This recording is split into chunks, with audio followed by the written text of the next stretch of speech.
झारखंड में स्थित बीआईटी सिंदरी में अगर मुझे इनके बीटेक कोर्सेज, बैचलर्स इंजीनियरिंग वाले कोर्सेज में एडमिशन लेना हो तो मिनिमम क्लास 12th में कितने परसेंटेज होने चाहिए एज एन एलिजिबिलिटी क्राइटेरिया।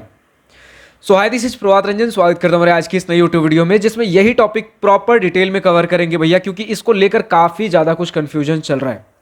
कहीं पर कोई 45% बोल रहे हैं, कहीं 60% बोल रहे हैं, कहीं पर कुछ है, कहीं पर जस्ट पास बोल रहे हैं।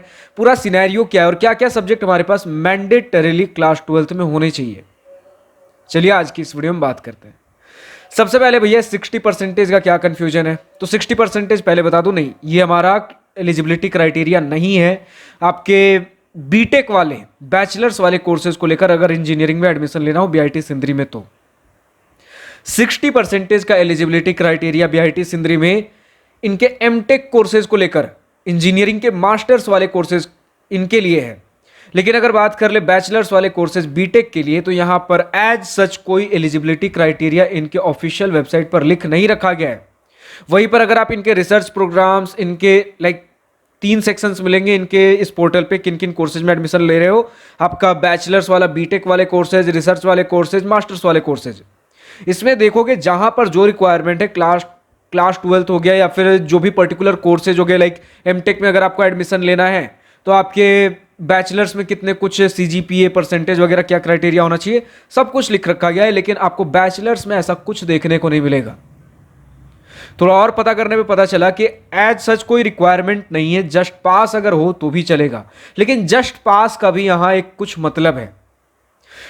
इंडिया में जितने भी ऐसे स्टेट गवर्नमेंट इंजीनियरिंग कॉलेजेस हैं, मैंने दूसरे डोमेन्स आपके कॉमर्स वगैरह ये सारे इतना तो कुछ एक्सप्लोर नहीं किया, कुछ 2-4 कॉलेजेस, 2-4 कोर्सेज को देखकर तो मैं कुछ कंक्लूड नहीं कर सकता। लेकिन क्योंकि इंजीनियरिंग कॉलेजेस में मैंने एक अच्छा खासा आपका कॉलेजेस का कवर कर रखा है, इंफॉर्मेशन डिटेल्स वगैरह, तो यहां मैं एक कंक्लूड कर सकता हूं, एक कंक्लूजन दे सकता हूं कि इंडिया में जितने भी major state government engineering colleges हैं, अब यहां पर कुछ डीटीयू, एनएसयूटी वगैरह इन सभी को जोड़ने की जरूरत नहीं है। मैं बोल रहा हूं स्टेट गवर्नमेंट इंजीनियरिंग कॉलेजेस, ज्यादा अधिकतर मैक्सिमम जो कॉलेजेस हैं उनमें जस्ट पास की क्राइटेरिया होती है, और वैसे केस में 45% मार्क्स आपके क्लास 12th में होने जरूरी होते हैं। तो सिमिलर एक क्राइटेरिया बनता है बीआईटी सिंदरी के ऊपर कि 45% आपके जनरल के लिए, 40% एससी एसटी के लिए भी हो, चलता है। ये आपका minimum eligibility criteria class 12th को लेकर चल सकते हो। जितना कुछ सिनेरियो, जितना कुछ डिटेल्स अवेलेबल था, उतना सारा कुछ मैंने आपके पास रखने की कोशिश किया।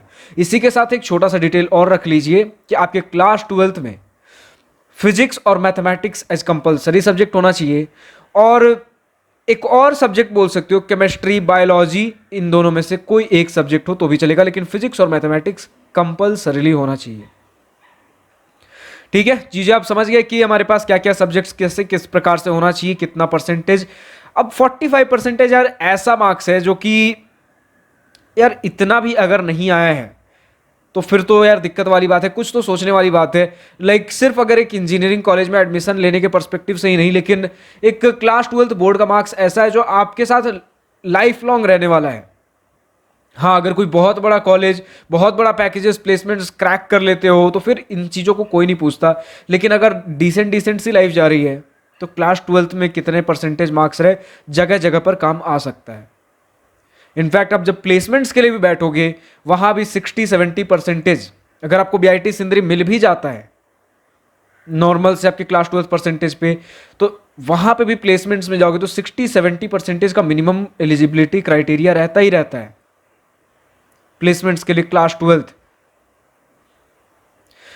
तो ये सारी चीजें ध्यान में रखिए। अगर थोड़ा 60-70% से कम बना है, स्टिल आपको देखने को मिल जाएगा एडमिशन बीआईटी सिंदरी में, लेकिन प्लेसमेंट में दिक्कत हो सकती है। तो अभी आपके पास अपॉर्चुनिटी है, इंप्रूवमेंट एग्जाम वगैरह देकर आप थोड़ा इंप्रूव कर सकते हो इन चीज़ों को। एटलीस्ट अगर बहुत ज़्यादा दिक्कत हो रही है, एटलीस्ट ट्राई करिए 60% से ऊपर हमारा क्लास 12th का मार्क्स हो जाए।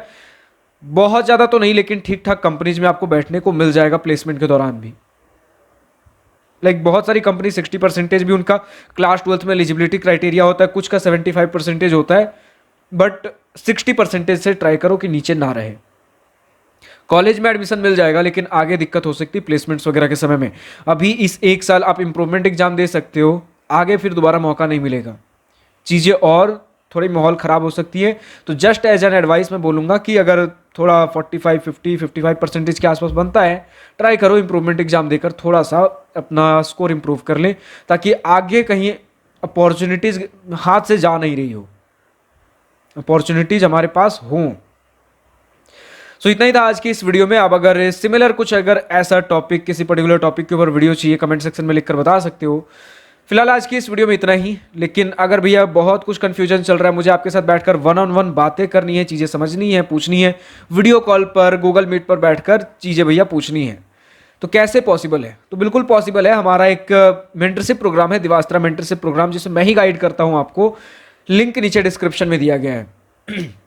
जैसे ही क्लिक करते हो लिंक पे तो वेबसाइट खुलकर आएगा दिवास्त्रा काउंसलिंग का। थोड़ा नीचे स्क्रॉल करोगे, दिवास्त्रा मेंटरशिप प्रोग्राम का बड़ा सा कार्ड होगा ब्राउन कलर का, जिसके अंदर 4 अलग अलग सेक्शंस होंगे। Class 10 and below, class 11, 12 boards, IIT, JEE, engineering college, admission and selection, engineering college guidance, placement preparation. इन चारों में से जिससे भी रिलेटेड आपका डाउट आ रहा हो उसके लिए रजिस्टर कर सकते हो। कैसे रजिस्टर करना है, क्या कुछ, सारी चीज़ें प्रॉपरली वेबसाइट पर लिख रखी गई हैं। फिलहाल आज की इस वीडियो में इतना ही। अगर वीडियो पसंद आया हो तो लाइक, शेयर, सब्सक्राइब दिल खोलकर करिएगा। और अगर कुछ दिल की बातें, कुछ मन की बातें लिखकर बतानी हो या पूछनी हो तो कमेंट सेक्शन आप ही के लिए तो है। So thank you for watching this video. Goodbye. Have a nice day. Wish you all the best for future. Enjoy your journey.